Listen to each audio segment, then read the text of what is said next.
I didn't want what happened to us to happen to anybody else. Yeah. I wanted to be somebody that listened to the people. I just wanted to be that person. I've gotten projects done. I get in there. I'm not afraid to go in. I always return calls. I always return emails. I'm always accessible. I love this place, and I want it to remain the kind of place it is that makes us all want to live here.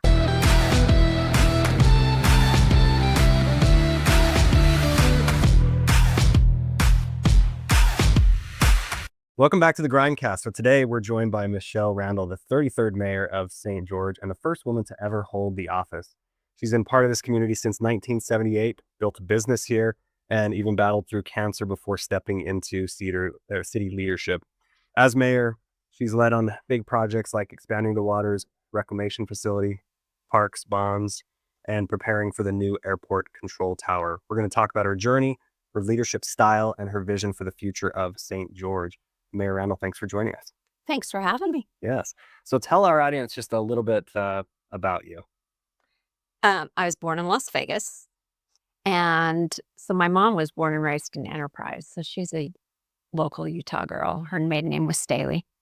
And when she was 15, her parents moved to Vegas. Imagine that shock from Enterprise to Vegas. So that's where she met my dad.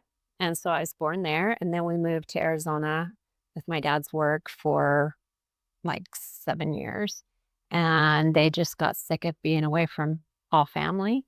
And so we sold our house and up and moved to St. George. And I started 7th grade here. And I tell people at that time there was one high school. It was a junior high school. Okay. There wasn't middle schools then. And 2 elementary schools and 1 McDonald's. Wow. Like 10,000 people. You knew everybody. Yeah. Wow. So it was a great place to grow up, but there wasn't a lot for people to do here once they graduated from high school or college. I was fortunate enough that I started dating my husband's Tony, and his dad owned a business, a trucking company, and Tony was managing that. And so when we got married, we were able to stay in St. George, but a lot of my friends left St. George and they have since come back, but we were exporting people out for jobs. Mm-hmm. And we were fortunate enough to stay. And we have 4 children, 2 boys, 2 girls, and 11 grandchildren. And all of our kids live here but one. Our youngest son is a critical care life flight paramedic. And so he lives in Reno. Mm-hmm. But all of our 11 grandchildren live here. So That's amazing.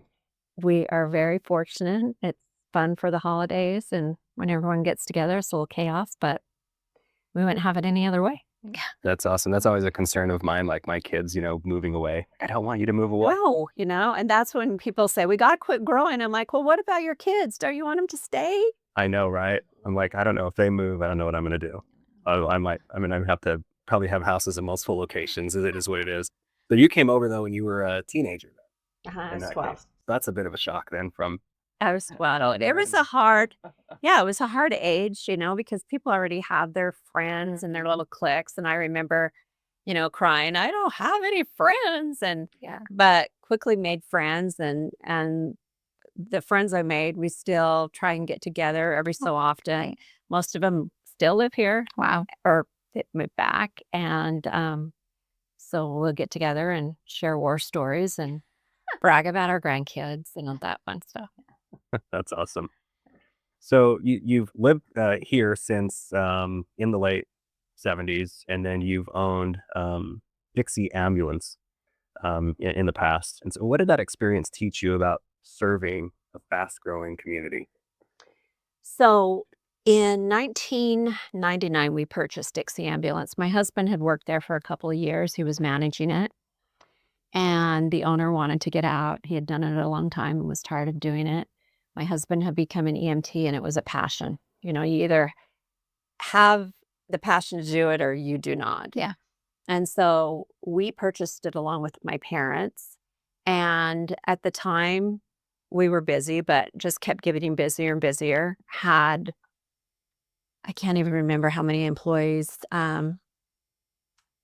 60 or 70. Oh, wow. Employees. That's a good size. Yeah. And all of our kids became EMTs. Oh, wow. Like I said, my youngest son became a paramedic. And so it was a great service job to be in because you were literally serving the public. Right. Yes, you make money doing it, but you see so many tragic stories out there. And that's what led me to politics, actually, is so in got to get my days right, in about 2012. We won't fact check you. Thank you. Gold Cross Ambulance came to the city and said that we were doing a horrible job and our patients were suffering, and they wanted the city to do an audit. Well, we knew there was no such thing as an audit, that they were applying for our license. And I couldn't get any FaceTime with the mayor. I couldn't get any FaceTime with the city manager. I tried everything to get somebody to listen to us, that if they went ahead with this, they were signing our death warrant, basically. We had paid $3 million for the business and ended up, they awarded Gold Cross the license. They did a administrative hearing. Our administrative law judge was an expert in tax law, and we're talking emergency medical services. And it was all just an absolute ridiculous joke. But they ended up giving our license to Gold Cross. So Gold Cross got our business and didn't have to pay us a dime. What? Wow. Not one. You are kidding me. I'm not.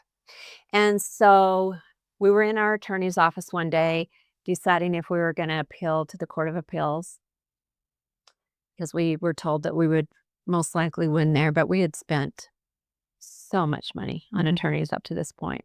And we were tired and we were beat down, and we just said, no, we're done. We're done. And I remember writing on the attorney's whiteboard in his conference room before he walked in and said, and I wrote in big letters, "We are done, and I'm running for city council." And he walked in and said, "Okay, message loud and clear." And so everyone thought I was running for city council to get back at Gold Cross. I was elected to the city council in 2014. It was when my term started. That was 11 years ago. Gold Cross is still here. If I wanted him out, I could have gotten him out. That wasn't the reason for doing it. I didn't want what happened to us to happen to anybody else. Yeah. I wanted to be somebody that listened to the people. You know, you'll get calls all the time, and some are a little off, but I'm still willing to listen. I got a call from a lady in Canaryville a few weeks ago. I was on the phone with her for an hour. She's not even a constituent, but she was having some legal issues, and she just needed that listening ear. And so I just wanted to be that person that would listen to people. And if they were going through something like what happened to us, to fight for a local business over a business that was all throughout Utah. Right. So that's what put me here. That is a neat perspective on it, for sure. And I can imagine that time must have been just so challenging, and just to have something It was so hard so all of a sudden. stressful. All of our kids were working for us at the time. You know, my parents, they had invested, and we were looking at bankruptcy, basically, which my parents ended up not having to file for bankruptcy. My husband and I did.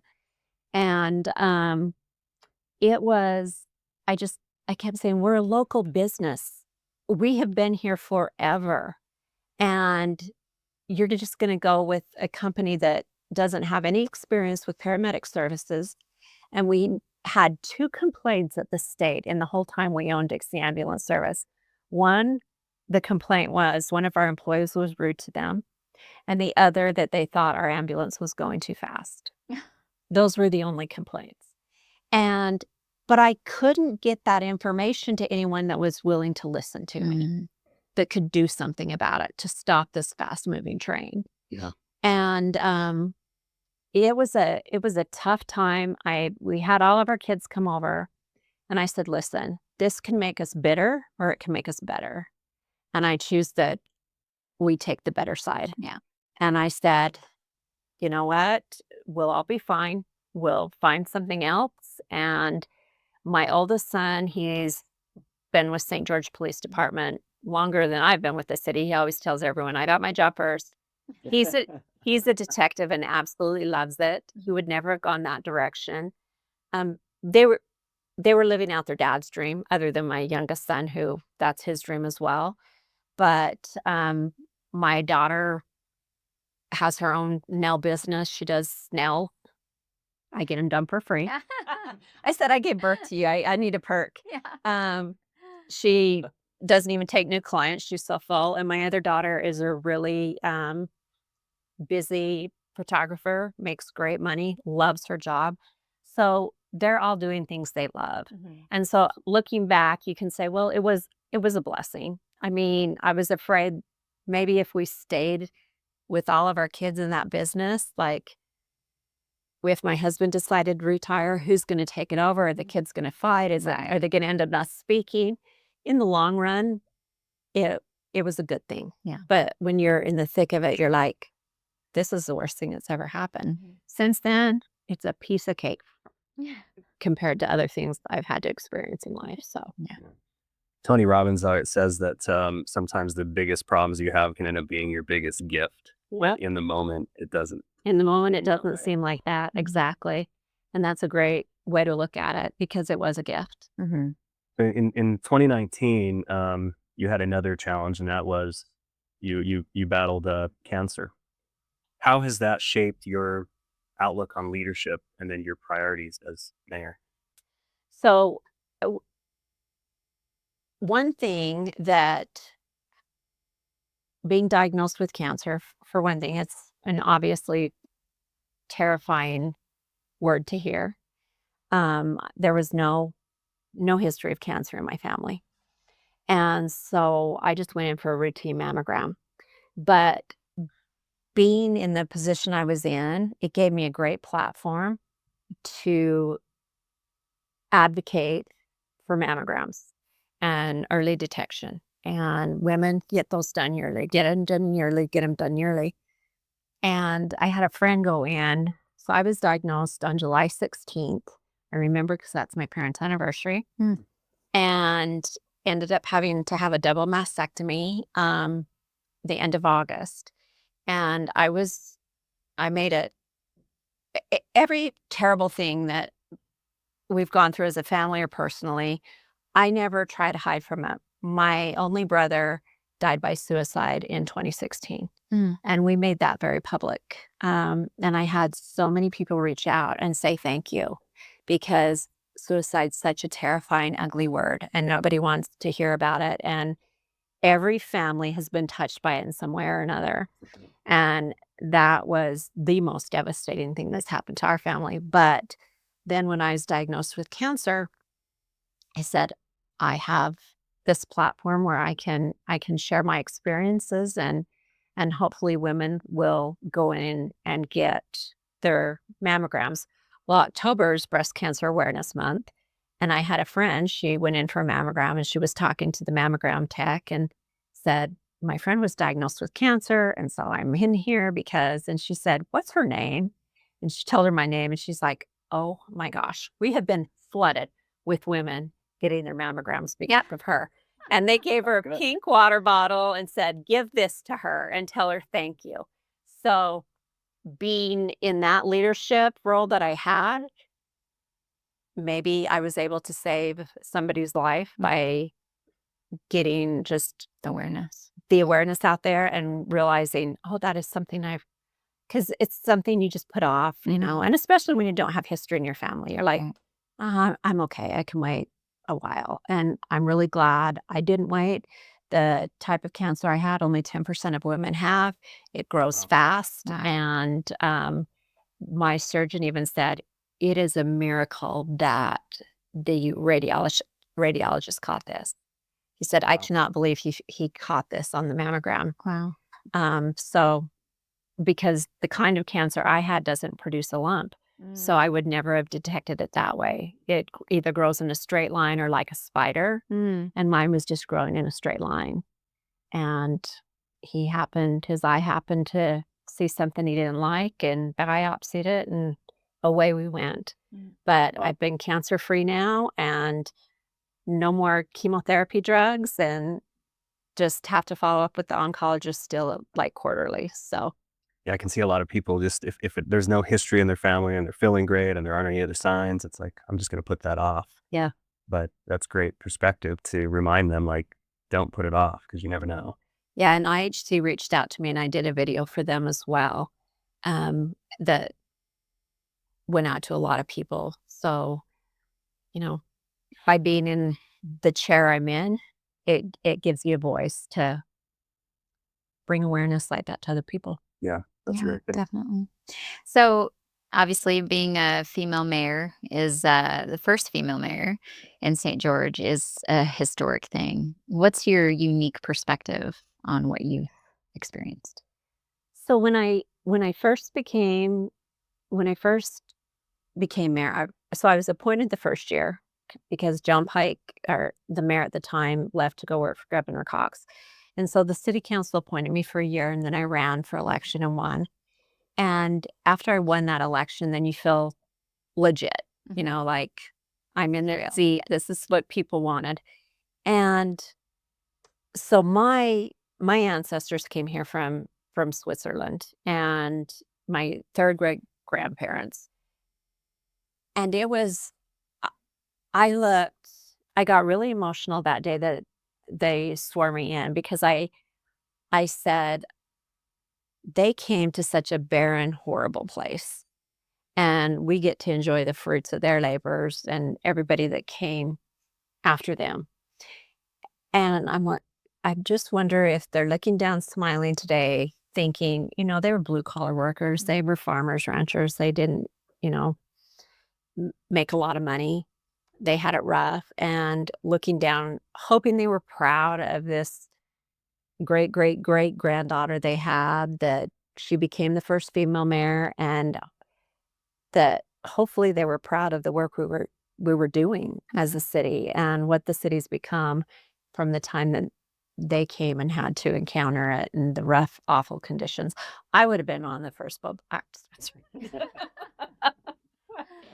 wasn't made for that. So were there any challenges that you feel like you faced because of being female? Yes, unfortunately. Mhm. I never experienced it being on the city council, Mm. but when I became the mayor, I some of the texts, the emails, Facebook posts shocked me, Yeah. and my husband, my sisters, my parents, my kids are all under strict orders. Do not reply to anybody. Leave it. But some of them, it was hard, especially for my husband and my dad, to not say, like when somebody's calling you the C word. Or one email I got was a congratulations email. It looks like you have 4 more years to whore yourself out to big development. Wow. They wouldn't say that to a man. Yeah. Wow. And I've got a whole folder that says politics suck. And it's all these terrible things I've gotten over the years. And I just don't know why people can be so mean and hateful that they take time out of their schedule to literally Mhm. write somebody something. I got something in the mail 2 weeks ago. Somebody had typed up a letter, sent it anonymously to City Hall. My assistant had put a sticky note on the front and said, "If I were you, I'd just throw this one in the garbage." But of course, I had to read it. Tell me how stupid I was and what a terrible job I've done, and they would never vote for me, and yada, yada, yada. And then the last sentence they had to end with how terrible I look and with my ugly dyed black hair and the dress I was wearing. I knew where it had to come from because that's the only place I'd worn the dress. But I'm just like, Why? you're so bitter to just take the time to do that when you could go actually spread some kindness or go volunteer somewhere. We have so many great 501c3s around. True. Go volunteer. It's all your time. Yeah. Oh, it's pretty amazing. I feel like I have some haters here and there with different projects that we do, and I always just am under the impression, like, if you don't have some haters, you're just not going big enough. I guess. True. You know, That's just kind of how it is, I think. I mean, I'm with politics, it's a different level for sure. Yeah. It's really, they just spent their time to like show you like attention. So, Yeah, really, I guess like they say, any attention's better than none. So I'll just take it. yeah, there you go. I want to switch gears a little bit because we have some questions from the general public. We have gone out and asked some questions. We did some street interviews as well. We were trying to get some people on camera to just have show, but uh, there were some great questions, but some people were a little camera shy. That's okay. We're not, so we'll ask them. One couple has a company that they want to do conventions and things. So their question was, we want to have conventions out here for several hundred people to fly in, but the flights are too expensive, or there aren't enough hotel rooms, and there isn't a reasonably priced connecting flight from Las Vegas. Do you have any input or ideas on how to help us? Well, we are doing a huge expansion to our airport, and that will allow us to go from 3 gates to 7. So that will open up the market to more flights, different airlines, and things like that. Um, it is going to be about $100 million expansion, and we are about 70% of the way through the design process on that. So that will hopefully help with the flight issues. We have approved a couple of really cool hotels downtown, and they're, I think some people may not like them. They're taller than usual, but they're amazing. Mhm. And they'll be on the boulevard, and I think it's just gonna help that vibrancy downtown. And so that is one thing, is you need the restaurants, you need the beds for people to come for conventions, but all the city can do is try and improve things, get everything through the approval process quickly Mhm. so that people aren't waiting on their projects, and get that done. But as far as the airport goes, yes, we're expanding it, and I think that will help with the price point and getting more flights to different destinations. Yeah. No, that's great. Awesome. So, being a small business owner, I started, just before COVID, and it's so fun. But St. George is touted as one of the best place to open a small business. The challenge is because it's very tourism based and very like weather based, sometimes it's challenging to continue to run it. What would you like? What are ways that the city can help small businesses stay open and to thrive during those challenging times? That's a great question. So, one thing we've done, you'll notice we're a platinum sponsor for the chamber. The city always has been. So, we value the Chamber of Commerce and what they do to help small businesses. We have got Wallet Hub came out this year and said we were the number one small business in the US, number one small city in the US to start a business. Mhm. What what makes me sad and angry almost is you see somebody start a business, a small business, and the people that own the building come in and just raise Mhm. the rent and price them out instead of realizing what they bring to the community. Mhm. And it seems like sometimes they get a little greedy. Somebody will come in and do an analysis and say, oh, you could be getting this amount of rent for this place. And so now you look at like Main Street, you've got businesses in there, but not businesses that people want to go shop in, that you may have a realtor or an attorney or a title company or something like that. And not saying those aren't good businesses, but a boutique or, just a small restaurant, something that people want to go and visit, something unique. And I value our local businesses. I try to go to those places when I'm trying to get a gift for a friend or something like that because I want to see them stay. Yeah. But we've got a great economic development director at the city, and he will try and help anybody from Costco that's coming in, a second Costco, to a small mom and pop shop to get through the process of the city with the business license or permitting, whatever they need. And so right now, that's about all the city can do. And then just encourage people to shop locally. Yeah. Yeah, I know one of the things that, can be challenging is past kind of rules, regulations, like, for example, with food trucks, there previously was a lot of regulation where they couldn't have signage on the ground, they couldn't have seating, like, those are very restrictive, Right. and, I was talking to Councilwoman Larkin, about the food carts and how they didn't allow them. So, I know sometimes those can be restrictive for small business. Do you feel like you're pretty open-minded when it comes to, like, looking at those regulations and Yes, because I had a business reach out and code enforcement, they had an A-frame sign out on the sidewalk and I'm like, we need those things. We need to show that they're there. right. And so we went into a work meeting to discuss it and say, if they have a banner or some balloons, what's that hurt? It doesn't hurt. It's just trying to draw attention and draw people into whatever business they have. And I am in favor of looking at all of it because a lot of people now are going to, a food truck versus brick and mortar because Mhm. it's just a lot cheaper to do. Right. So, yes, I'm in favor of looking at all of it. Right. I think we need to be business friendly. Yeah, definitely. Yeah, another question that came up there. This one is there have been several cases where you've missed some meetings and some people have some concerns about that. What do you say to those people who feel that their leaders need to be more present? So, since my breast cancer, I was on a chemotherapy pill for 5 years, every day for 5 years.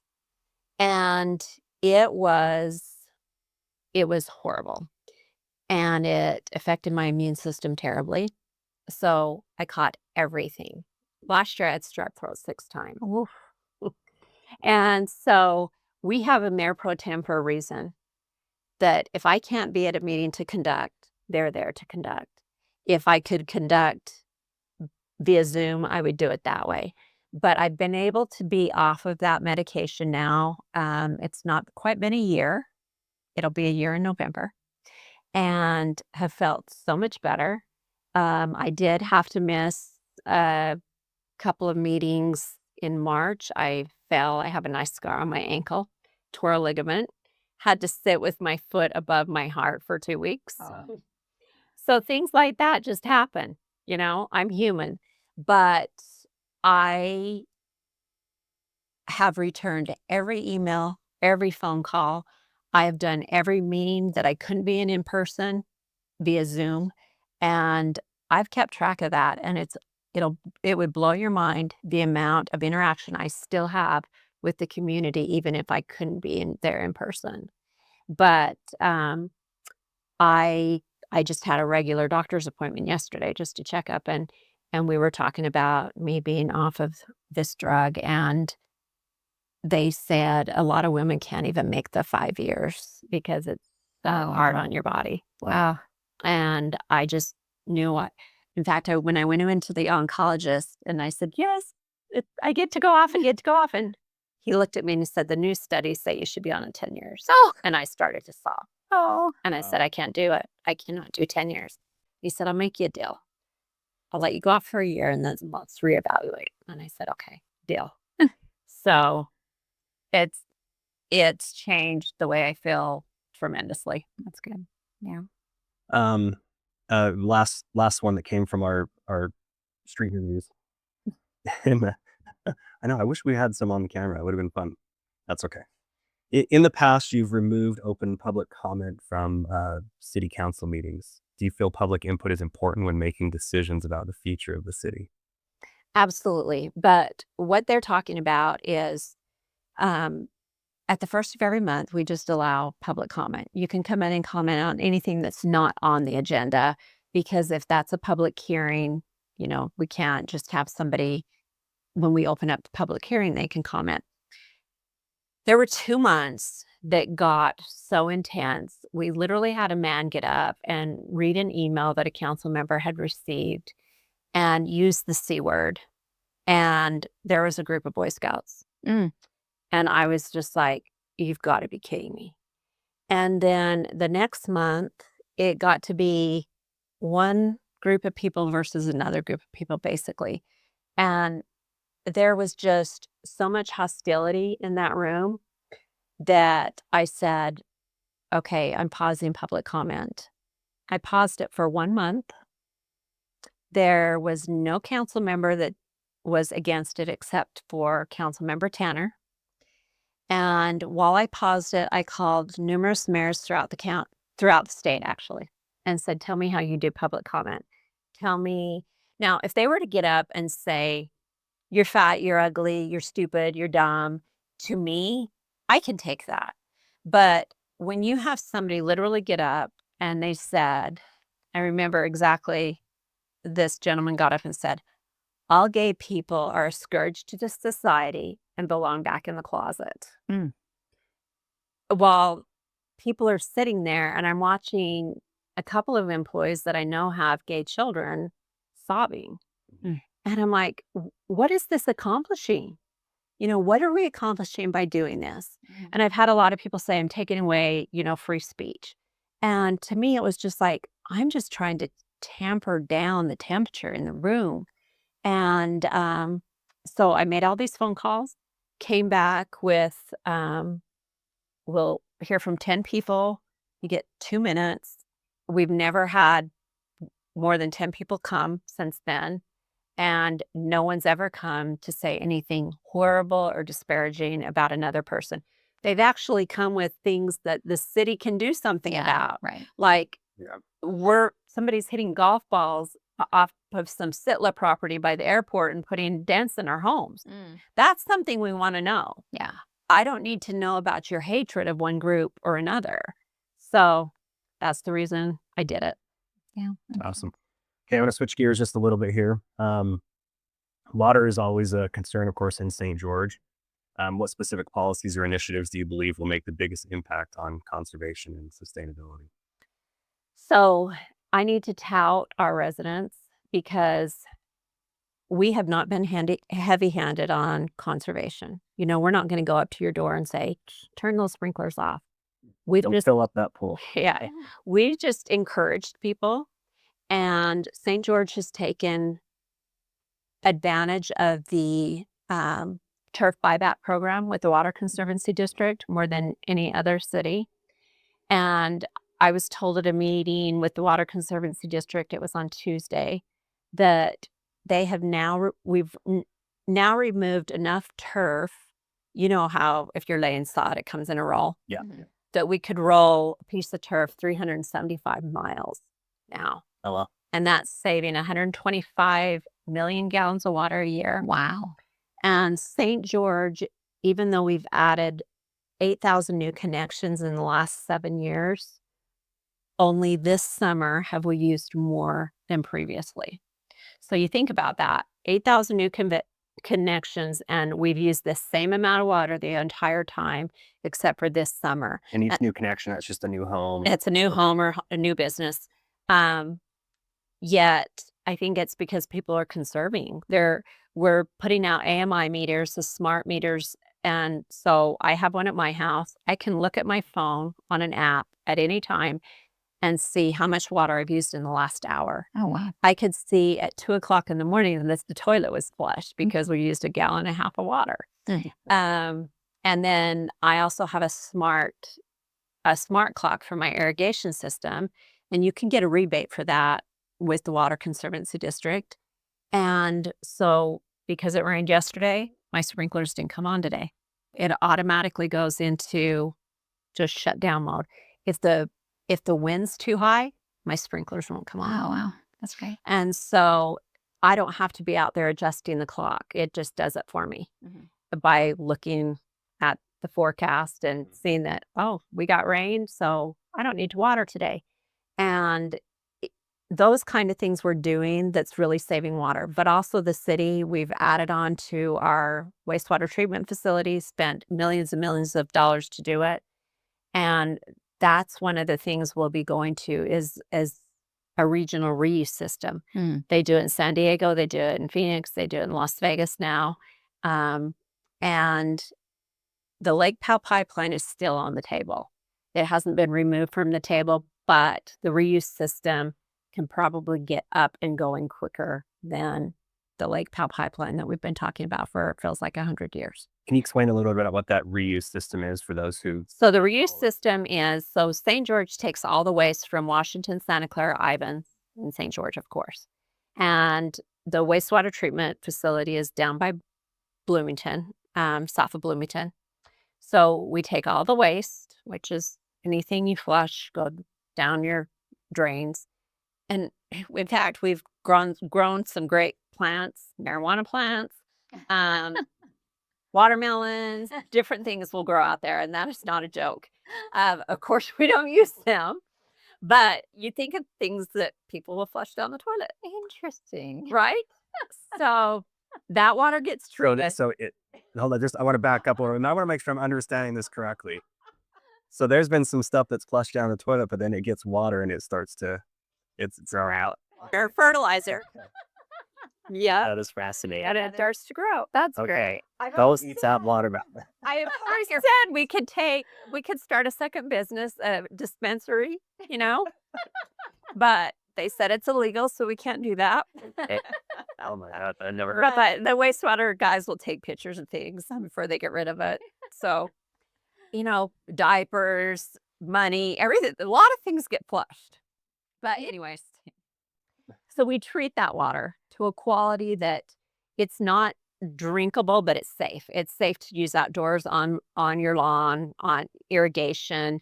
We're building a reservoir. It's called the Graveyard Wash Reservoir. It's actually in Santa Clara, but St. George owns it.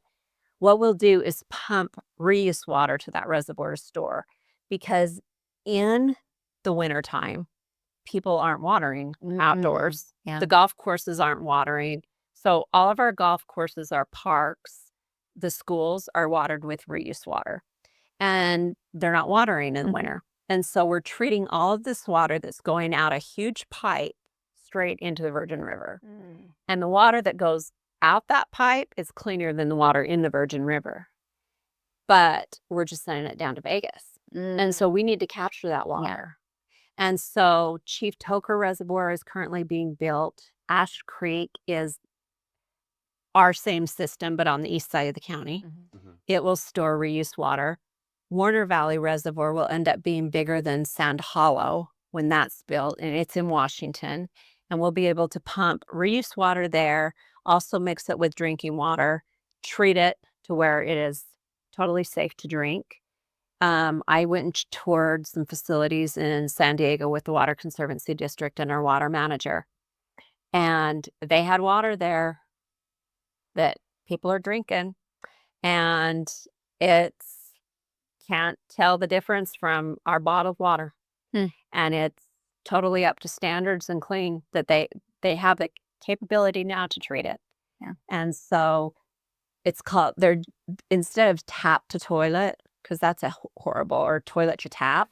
No one wants I was that. thinking, I don't know that I would like to know. Nobody wants to hear that. But now it's just called One Water. It's all just one water. So That's better marketing. that much better marketing. Yep. So eventually it'll be one water. So we'll capture all the water we use, recycle it, reuse it over and over and over again. Okay. You had a big role in getting the airport a control tower. How do you see this shaping St. George's future economy? It's a game changer. It is such a game changer. When some people still don't know that our air traffic control comes out of LAX. And when they hear that, they are blown away. If you've ever had to circle over St. George, it's because no one's paying attention to us. We're just a little blip in LA. Or if you're sitting in Salt Lake just waiting and waiting and waiting, it's because we're waiting for somebody to LAX to tell us we're good to go. And so I went out and met with the FAA 3 different times and formed a really great relationship. Her name was Shanetta Griffin, and she was with the Biden administration at the time. But when she found out that we were also our air traffic control was out of LAX, she was like, "What?" You know, Vegas makes sense. Yeah. Salt Lake makes sense. But LAX, really? Yeah, that's fascinating. And And she was all on board with getting us a tower. And so we worked really hard with our local legislators. And Don Ipson came through. He told us the most we would probably get that legislative session would be $5 million. He got all the funding for us. Wow. The full $15 million. They're ready to break ground any day now. That's great. And the FAA will staff it. So we have, not only do you have commercial planes out there, but you have a lot of private aviators that have their own planes. And during the big events like the PGA or even Formula One, and when the Super Bowl was in Vegas, we had so many jets up here that Wow. that parked at the airport. Like, we were full, like no room in the inn. Yeah. And so you need that air traffic control to make sure everybody's safe. And Yeah. so it will be a huge game changer at the airport. That seems like it would make it quite a bit safer. And then I've also heard that there's some airlines that are a little hesitant to fly into St. George just because of that, because of being monitored out of LAX. Yeah. Just, okay, we'll take our chances. All right. So maybe that'll help the question that other person asked about flights. Yeah. All right. Maybe it'll help. Leighton Construction has been awarded the bid on the tower, and they have a very aggressive schedule. They're hoping that we figured it'd be a year and a half. They're saying it's going to be less than that. Okay. Well, with the rapid growth we have here, there's always tension between development and then preserving the character of our neighborhoods here, right? Everybody loves what we have going on here and they don't want it to change. How do you approach that balance? That's a hard one, because I feel like people that just moved here are the ones that are saying, don't let anybody else in. Well, how do you do that? How do you tell somebody they can't move here? The state legislature tells you can put a moratorium on growth for 6 months, and it has to be for certain safety reasons. And how do you tell a developer that owns the property, you can't build on that? We're not going to let you do it. And so there is a balancing act. And water is one thing that drives everything right now. Do we have the water to sustain that new development or that new commercial plaza going in or whatever it is? And I think we're doing a good job doing that right now. But I would hate to see us just all of a sudden stop. I believe if the city's not growing, it's dying. I don't want us to turn into Park City. Right now, look at how expensive homes are. Imagine if there was nothing on the market, no new inventory. Imagine the price of homes then. And I don't want to be a Park City. I don't want to be a Scottsdale. I think one thing that makes us different, and I'll say it, and people will hate it, and some people will love it, some people will hate it, but it is that Dixie spirit. Sure. People will come here and say, I feel something different when I'm here. Yeah. And it is the Dixie spirit. And what that means to me is it's people working together. It's neighbors knowing their neighbors and being kind. It's people being friendly. I got an email. It was a text message. It was about a year and a half ago. And it was from a couple that they lived in Colorado, and they were retired and they were just traveling the country. And they came through St. George and stayed. And he took the time to find my number and call, left me a voicemail, and I called him back. And he just wanted to tell me how beautiful our city was. He couldn't believe all the amenities we had, how friendly everybody was, and how clean it was. And he said, we just got a new mayor. Can I give her your phone number? And I said, I would be happy to take her phone number. And I was telling him some of the things we do that are different. Like, we have mountain bike police officers. They can get out on the trails. They can get into apartment complexes where a regular police car really can't go.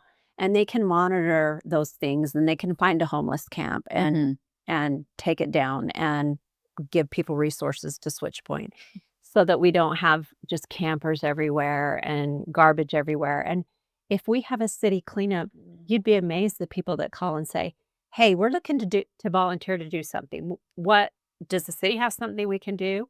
Well, yeah, we do. We need trash pickup here. So I just think our city is very unique. I think that still the majority of residents love it here. And I still think that even as we've grown, we've been able to keep that small town feel. Yeah. Yeah, it's funny you mentioned trash cleanup. I honestly I have to give you you and the city kudos because I co-chair the chamber serves, and we were trying to do a service project, and we were doing the love where you live, right? And so we were trying to do like a trash pickup. All the areas I talked to, several people, and I was like, where can we go to like pick up trash as a community? And the places that they said we went and kind of scoped them out, and there was no trash. And I was like, how am I supposed to set this up when there's no trash? So we ended up going to one of the parks, and there was this, we were walking around looking for trash, and then there was this guy up on the hill, and he had a bucket and a little, and just, it's amazing how much the citizens and just everybody cares. And then the city just does such a great job keeping it clean. I mean, there really is hardly any trash. And we have a 24-hour graffiti policy. So once graffiti is reported, it's down in 24 hours. Wow, that's impressive. Yeah, I've lived in. I just thought those people just didn't live here. Yeah, They do. They live here. And they like to tag. But we don't want it up very long. Yeah. I mean, it is down quickly. In fact, last Labor Day weekend, the park that I live close by, I got a call from a neighbor that lives right on the park. And one of the block walls had been tagged. And even though it was Labor Day weekend, I called the parks department, and she called me back, and she was just like, wow. They were here the next day removing the graffiti. Yeah, I absolutely love that. I mean, I grew up in Seattle and Southern California, and just, the graffiti, the crime, all of the homeless. Like I grew up with homeless encampments everywhere. And, I mean, we're very fortunate to have Switch Point, but I mean, the city does such an amazing job, like just taking care of everything. So very impressive. I've had a lot of friends and family that have moved down just because they, coming down here, they feel safe. Mhm. And I have an uncle that's considering the same thing just because when he comes down, he goes, I feel safe. He lives in Salt Lake right now. And they go, we don't feel safe out there anymore. So how does the city, manage that with, a lot of times when you have an increase in population, you can also have an increase in crime and kind of a pull on the resources of the city to be able to manage that. Well, we've really tried to keep up with our police department. In the last 4 years, we've hired 62 new police officers. And we have a program called, let's see if I get it right, crime-free housing. And so the police departments will go into those apartment complexes and meet with the managers. And if these managers take this program that the police department offers, then it gives them a way that if they have criminals living in there that they know probably are selling drugs, see people go in and out, or somebody that's destroying an apartment that refuses to leave, it just makes them be able to go in and evict those people quickly without a lot of drama or anything because they've gone through this program. That's And great. so many of the apartment complexes we have taken advantage of that. And I just think you have to keep up with your public safety as the population continues to increase. And we have the best police department in the state of Utah. In fact, I think in the nation. Our SWAT team, we had a full-time guy come in to train with our SWAT team that some cities like Las Vegas, you're only on the SWAT team. And ours is more, you do side hustle. Yeah, it's a side hustle. Exactly. And he said he had never seen a more well-trained SWAT team Wow. for not being full-time. That's how they do. And so we have a lot of specialty. We have a drug task force, we have a gang unit, we have the SWAT team, we have officers that just work on human trafficking, also On resource. all different kinds of things. So it keeps our city safe, and they know that, we mean business. A few months ago, we had a huge motorcycle gang come in to have a party or whatever they call it. And we made sure that we made them very uncomfortable. We made sure that they didn't feel welcome because we're hoping they don't come back. Yeah. So it was one of the major outlaw motorcycle gangs, and they call themselves a club, but we know better. And so they didn't stay and party. They packed up and got out of here. Nice. Yeah. That's great. So I was actually in dispatch, and so I know crime fairly well. And so in California and Seattle, it was definitely a different scenario. But it's amazing how well they do care about. I think the biggest thing that makes a difference is, people don't understand that like city politics do affect the police. And so if there's a lot of restrictions, or if they're not necessarily pro police, then it really affects the officers and the way that they carry out their jobs, because they have a fear of what will happen, Right. if they do their jobs, and then, they get held accountable for something that was kind of on the fence. And I mean, they could get punished for that in a way that's not ideal. And so I've seen that happen in California, and the police officers are just scared to do their job because, they can't trust that the city will take care of them. And they are not here because they know they have the full backing of the city council and the mayor and all of, the city manager. Right. They know that we've got their back. Yeah, definitely. If reelected, what are the top 3 priorities you'll focus on? It's just continuing what we've done. I think it is continuing to watch our water resources, make sure that we can get those reservoirs built and that we have water to last us. We have a 20-year plan. Water's a major factor. It's the infrastructure. We have aging infrastructure. You always have to take that into account. That people complain about our traffic, but I was in Salt Lake last week and I'm like, people, Oh, right. this is nothing. We get spoiled. If we had the major potholes they had on the streets, I can't imagine what my phone would do. But people have to look at our topography too. I mean, we're a city cut in half, right down the middle by I-15. You've got the Santa Clara River and the Virgin River that runs through here. You've got all these ACEs all around you. I mean, you only have so many routes that you can build and take. But I think it's just keeping up with our infrastructure and our water and making sure that we keep up with having the right amount of employees we need for any type of growth we have, so that we continue to feel safe, that we still have a clean community, that it's a place that we all still want to stay and live and raise our kids here and our grandkids here. Like, my grandkids live really close to a park, and my daughter feels totally safe with them. I mean, they're a hop, skip, and a jump from the park, but for them to go down and play during the day. Yeah. I mean, everybody's watching each other's kids, and they know each other's dogs' names, and that's just important. It's just the kindness and being neighborly and knowing who you live by, and just,